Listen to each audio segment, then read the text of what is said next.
할렐루야. 우리 주님 사망근세 깨시고 부활하셨습니다.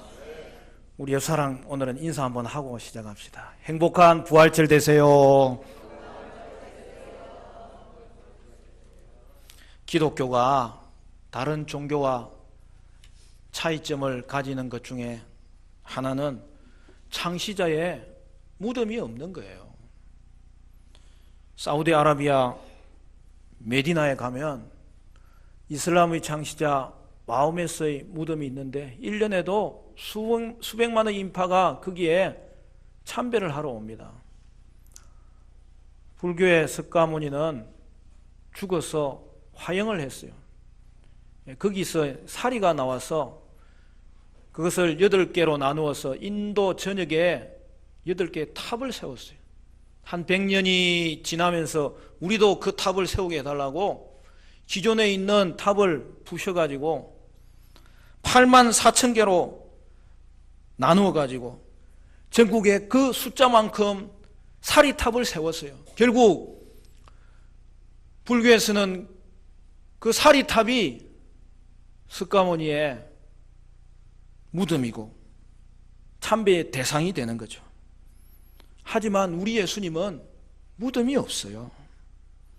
무덤이라고 추정되는 곳이 있지만 그곳에 가면 아무것도 남아있지 않은 빈 무덤이에요. 왜 그런 것입니까? 우리 예수님은 오늘 본문에서 말씀하는 대로 성경대로 죽으시고 우리 위해서 죽으신 이후에 성경대로 사흘 만에 다시 살아나셨기 때문이지요. 죽은 자가 다시 살아나는 것을 믿기는 쉽지 않습니다. 그래서 역사상 예수님의 부활만큼 많이 연구되고 조사된 그런 사건도 없을 것입니다. 그러나 결과는 모두 수포로 돌아갔어요. 증거가 너무 많은 거예요. 빈 무덤이 증거죠. 교회와 제자와 성도가 증거죠. 초대교회는 부활의 소식을 전하면서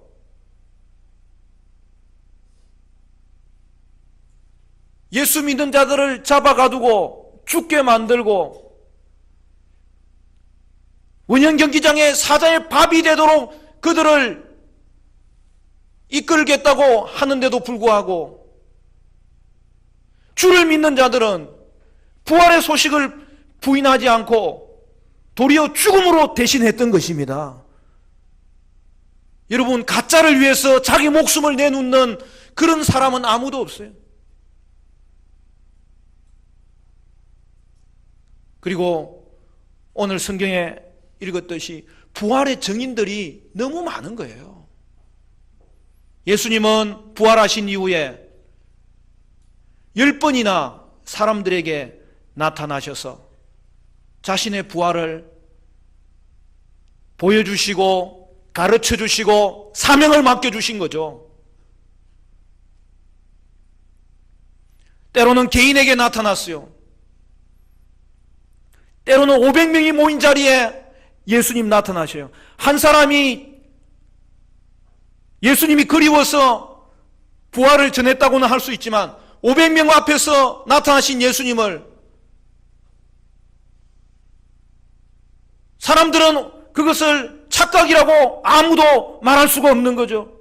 예수님은 나타나셨을 뿐만 아니라 그들과 대화하셨고 그들과 함께 음식을 먹으셨고 그들과 함께 하셨던 거죠. 그리고 나중에 사도 바울에게도 내게도 보이셨느니라. 오늘 부활하신 주님은 동일하게 저와 여러분에게도 찾아오셨기 때문에 그가 살아계시기 때문에 찾아오셨기 때문에 그 주님을 만날 수 있는 이 부활의 주님을 믿는 대열에 오늘 저와 여러분이 동일하게 동참하고 있는 것이죠.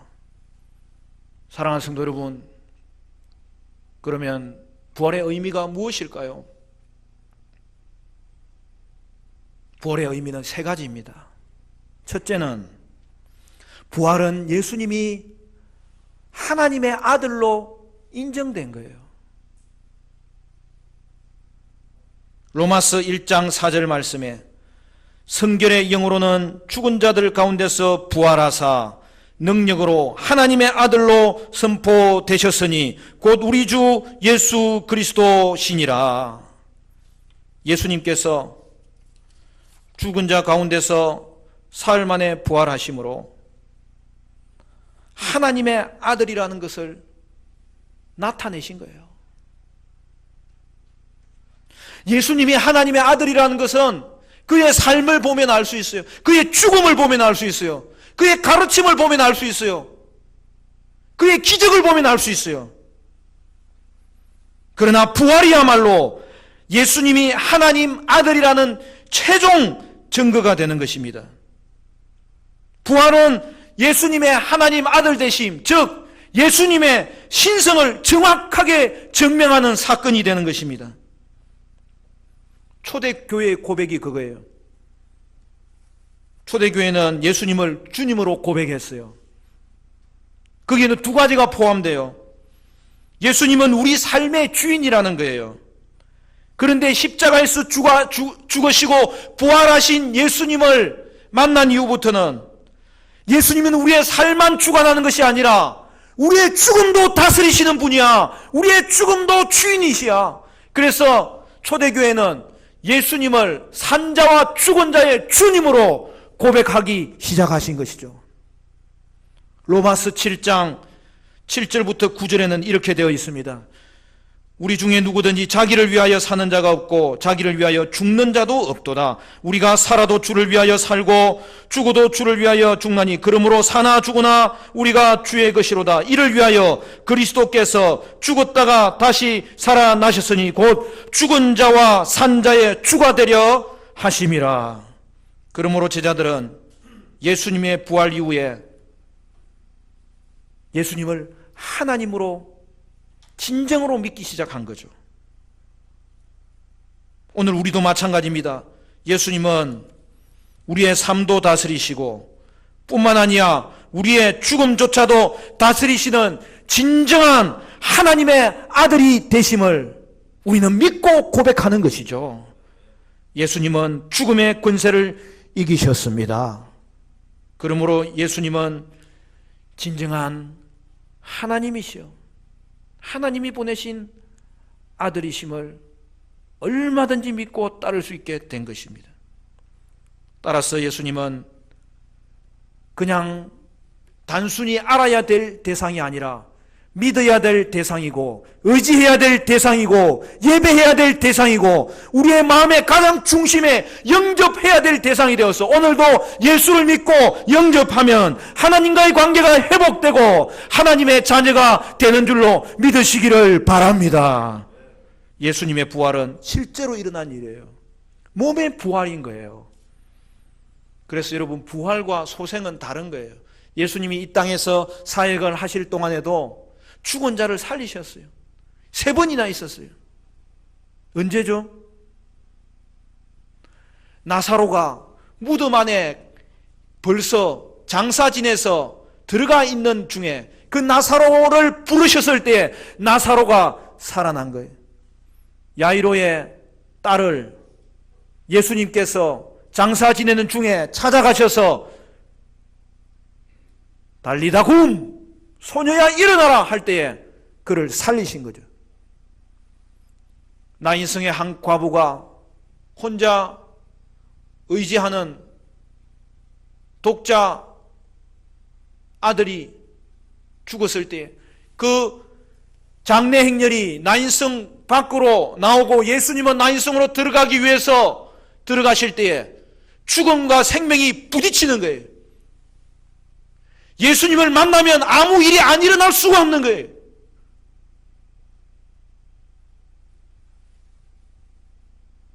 그 어머니의 아들을 예수님은 살리셨습니다. 그런데 특징은 그것으로 말미암아 예수님은 생명을 주관하시는 분이시요 예수님이 부활하실 것을 미리 보여주신 것이죠.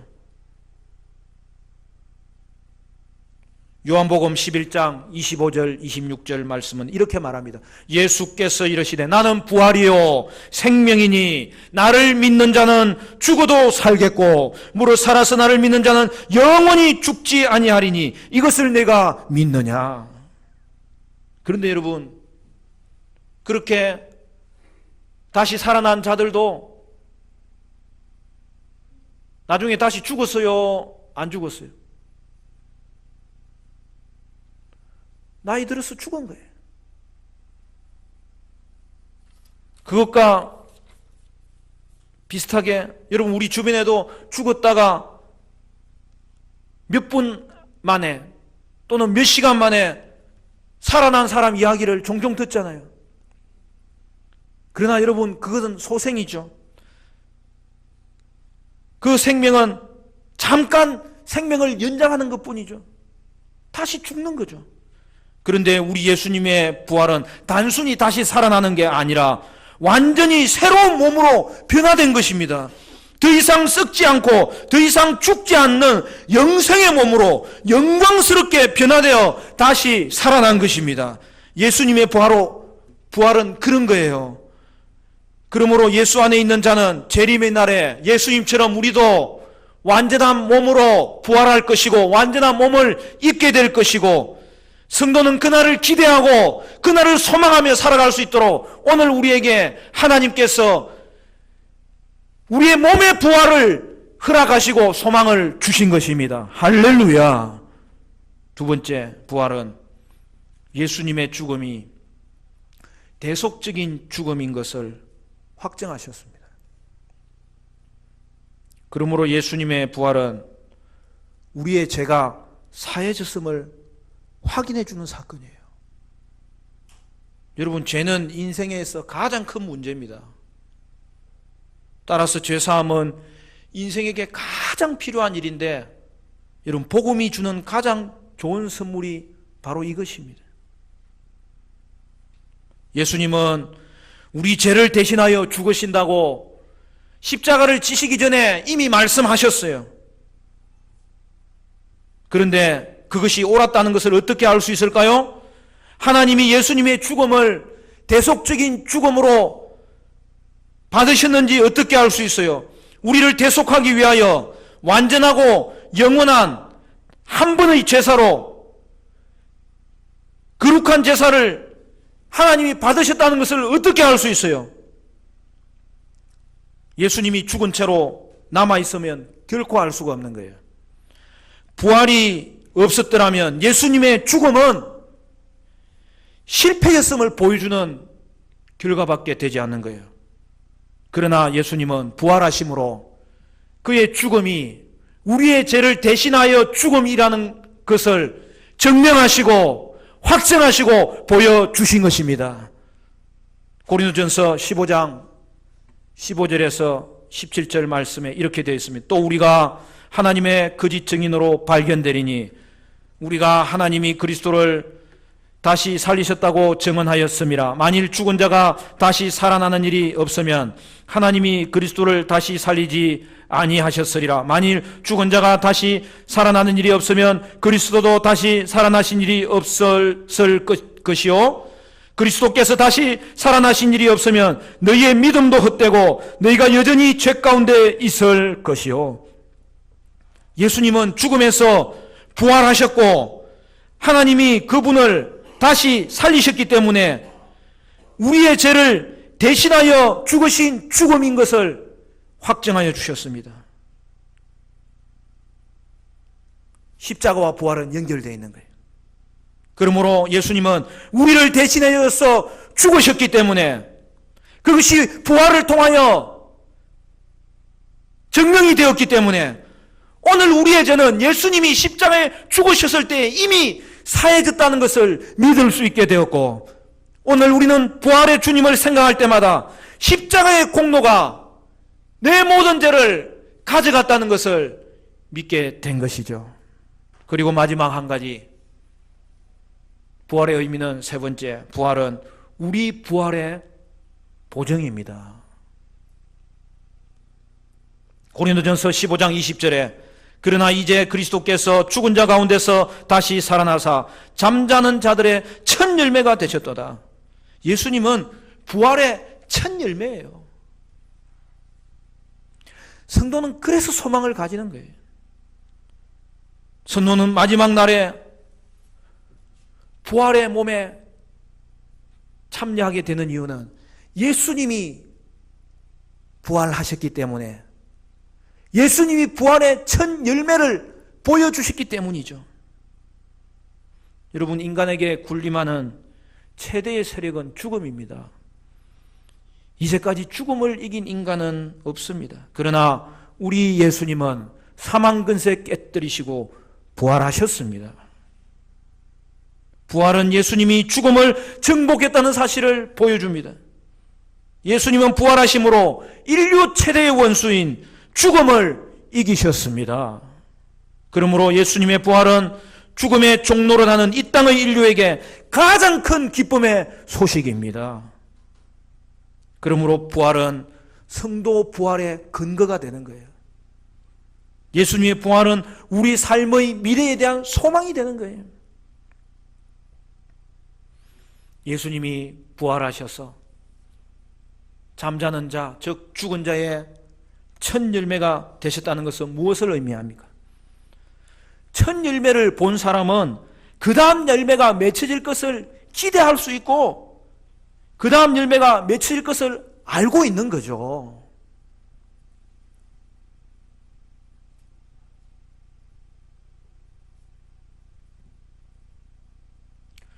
저희 고향에 가면 그 비봉산이라고 높지는 않지만 아주 예쁜 산이 하나 있어요. 제가 중학교 때 그 우리 학교 뒤산이 비봉산이어서 거기 자주 놀러 갔거든요. 여러분, 제가 나온 그 중학교가 진주에서 제일 좋은 학교예요. 진주중학교라고. 이름도 간단하죠. 봄이 되면은 친구들하고 그 비봉산에 올라갔어요. 온 산을 헤맵니다. 왜냐하면 산딸기 따먹으러. 그런데 올라가봤자 소용이 없어요. 꽃은 자꾸 피는데 열매는 맺혀지지 않는 거예요. 근데 봄이 완연하고 여름 기운이 날 때 그때는 산 너머까지 가는데 산딸기를 익었는가 쳐다보니까 아이고 하나도 안 익었어요. 익기는 익었는데 다 파란 열매예요. 그래서 그 다음 주에는 야 그래도 이제는 다 돼간다 그러면서 친구들하고 올라가는데 산딸기 익은 걸 찾으려고 온 산을 뒤지는 거예요. 요즘은 여러분 그렇게 하면 안 됩니다. 밭 다 물려줘야 돼. 그때는 하여튼 도망가면 살고 잡혀도 살았어요. 그때는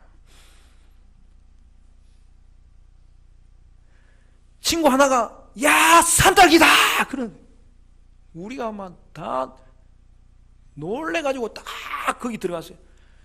산딸기 나무가 꽤 큽니다. 근데 산딸기 나무 큰 것 중에 쫙 구석에 5개가 열려 있는 거야. 야 얼마나 기뻤던지.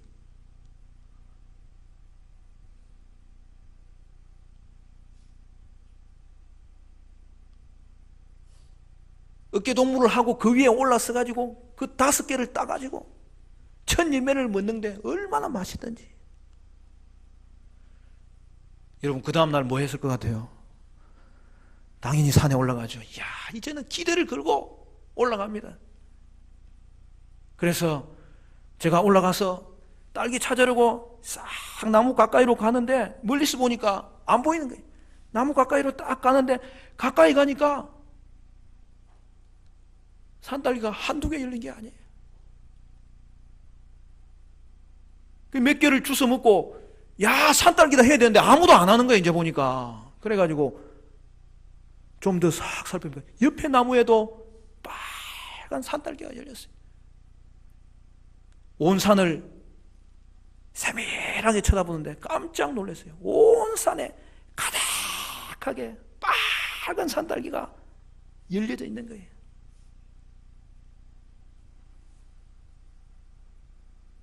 여러분, 첫 열매가 맺히면 곧이어서 다른 열매가 다 맺히는 거예요. 첫 열매가 맺히고 첫 열매를 맛보면 그 다음 열매는 순식간에 열리는 거예요. 성도도 이와 같습니다. 예수님의 부활이 첫 열매이기 때문에 성도의 부활도 곧이어 열립니다. 예수님이 부활하시기 때문에 성도의 부활도 순식간에 일어납니다. 모든 성도가 예수 안에서 부활합니다. 오늘도 예수님의 부활을 믿는 우리들은 이 땅에서도 부활의 소망을 가지고 사는 거예요. 그것은 실제적인 믿음이에요. 예수님의 부활은 우리 역시 죽음에서 부활하실 것이라는 것은 증거이고 약속인 거예요. 그래서 기독교는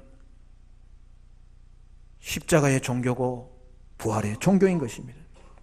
이번 부활절은 교회 밖에다가 고난주간 특별 새벽기도에 현수막을 붙이려 하다가 고난주간 특별 새벽기도에 문구도 넣지만 부활에 관한 현수막을 그려야 되겠다,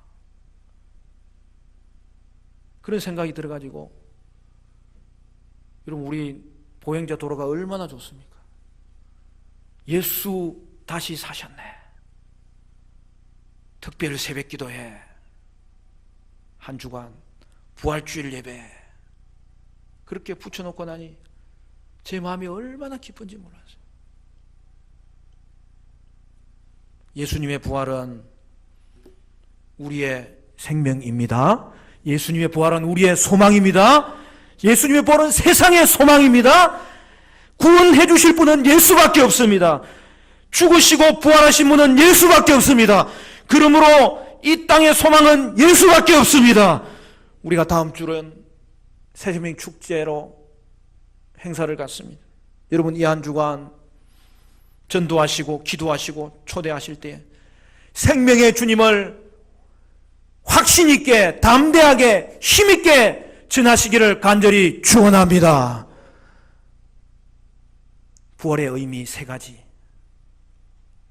여러분, 이것은 여러분 평생에 간직하시고 묵상하시고 증거가 되시고 소망이 되셔야 됩니다.